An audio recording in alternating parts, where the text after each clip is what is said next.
shadowy corridors of vampire literature, before Dracula cast his long shadow across the world, there existed a figure whose influence would shape our understanding of the vampire mythos forever.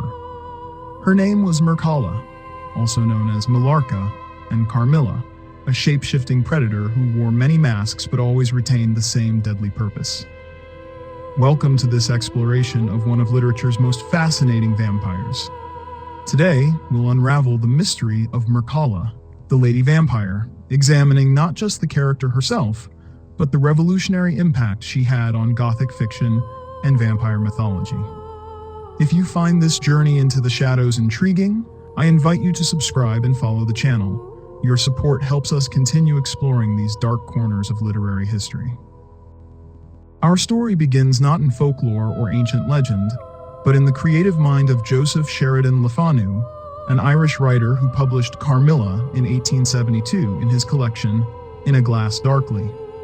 This places Carmilla's literary birth a full 25 years before Bram Stoker's Dracula would appear in 1897. Le Fanu drew inspiration from various sources, including the real vampire panic that swept through Eastern Europe in the 18th century, particularly the cases documented in Serbia and the Austrian Empire. What makes Mircalla remarkable from the outset is her methodology. Unlike the vampire legends that preceded her, which often featured grotesque revenants rising from graves, Mircalla operates with calculated sophistication. She is an aristocrat, a countess, whose hunting techniques rely not on brute force, but on social engineering and psychological manipulation. Le Fanu's genius was in creating a vampire who could move through polite society using the very conventions of 19th century propriety as camouflage for her predatory nature. One of the most ingenious aspects of Mircalla's character is embedded in her very name, or rather, her names. Throughout Carmilla, she appears under three primary identities: Mircalla, Carmilla, and Millarca. Each name is an anagram of the others, a detail that serves both narrative and symbolic purposes. This anagrammatic transformation reveals something crucial about vampire nature in Le Fanu's conception. The vampire cannot completely abandon her true identity. She can only rearrange it. It's as if the name itself carries a curse or a fundamental truth that cannot be entirely erased, only obscured. In the text, we learn that the Karnstein family to which Mircalla belongs has a documented history stretching back centuries in Styria, a region that is now part of modern-day Austria. The pattern of her predation follows a specific methodology.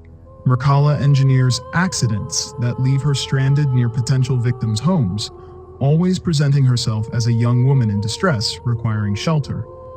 This technique appears to be centuries old, as the narrative reveals through historical documents that previous generations experienced nearly identical circumstances, with women bearing anagrammatic variations of the same name. Le Fanu sets his tale in Styria, a deliberate choice that grounds the story in a region already associated with vampire folklore. The Austrian territories, including Styria, were at the epicenter of 18th century vampire investigations. The most famous cases, such as those of Peter Plogojewicz and Arnold Powell, had occurred in these regions and were documented by Austrian imperial authorities. The Schloss, which means the German castle, where much of Carmilla's action takes place, is isolated, surrounded by dense forests and situated near the ruins of the Karnstein family estate. This geographical isolation is not merely atmospheric, it's strategic. The remoteness delays communication, limits outside intervention, and creates an environment where Mircalla can operate for extended periods without detection. The landscape itself mirrors the vampire's nature. The forests are described as ancient and impenetrable, filled with forgotten chapels and crumbling family crypts. These ruins of the Karnstein dynasty serve as both literal hiding places and metaphorical representations of aristocratic decay, which is a theme Le Fanu explores throughout the novella. The old nobility, represented by the vampire lineage, refuses to die, instead persisting as a parasitic presence feeding on the living. What distinguishes Mircalla from other vampires in literature is her approach to her victims. She doesn't simply attack, she cultivates relationships. The novella's protagonist, Laura, becomes the object of Mircalla's attention through what appears to be a deep emotional and romantic connection. This aspect of the story was revolutionary for its time and remains one of its most analyzed elements. Mircalla's seduction follows identifiable patterns. She begins with isolation, ensuring her victims are separated from protective social networks. She then establishes intense emotional intimacy, often describing her feelings in language that blurs the line between romantic love and predatory obsession. In the text, she tells Laura, "You are mine, you shall be mine, and you and I are one forever," a declaration that conflates love with possession and consumption. The physical manifestations of her vampirism are equally distinctive. Her victims experience what they describe as a sensation of being pierced by two needles, followed by a pleasurable languor that gradually develops into wasting sickness. This gradual draining differentiates her from vampires who kill quickly. Mircalla appears to derive sustenance not just from blood, but from the extended process of weakening her victims. Medical authorities in the story, unable to identify the true cause of the mysterious illness, prescribe various treatments that prove ineffective. This reflects historical reality during actual vampire panics. Physicians struggled to explain epidemic diseases and sometimes attributed deaths to vampiric activity when other explanations failed. The Karnstein family represents a crucial element of vampire mythology that Le Fanu helped establish, the concept of vampiric bloodlines. Mircalla is identified as Countess Mircalla Karnstein, who died, or appeared to die, in 1698. The family had been powerful Styrian nobility, but their line ended in ruin and disgrace, with their castle falling into decay and their chapel becoming a neglected ruin. The historical documentation within the story reveals that complaints about the Countess's behavior existed even before her supposed death. Local peasants had accused her of vampirism, though these accusations were dismissed by authorities who attributed the deaths to plague. This detail reflects Le Fanu's knowledge of actual historical vampire cases, where initial reports were often ignored until deaths became numerous enough to force investigation. The Karnstein Chapel, where Mircalla's tomb is eventually discovered, contains the physical evidence of her nature. Baron Vordenberg, the vampire hunter who assists in her destruction, arrives with historical documents tracing the Karnstein family's history and identifying the pattern of deaths that followed Mircalla's appearances across centuries.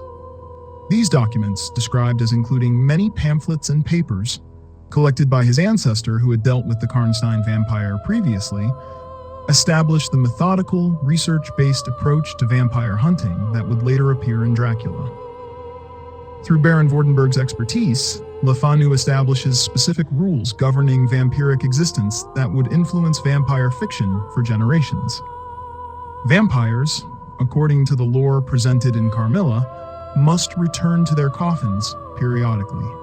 They can assume multiple forms, though these transformations are governed by supernatural laws.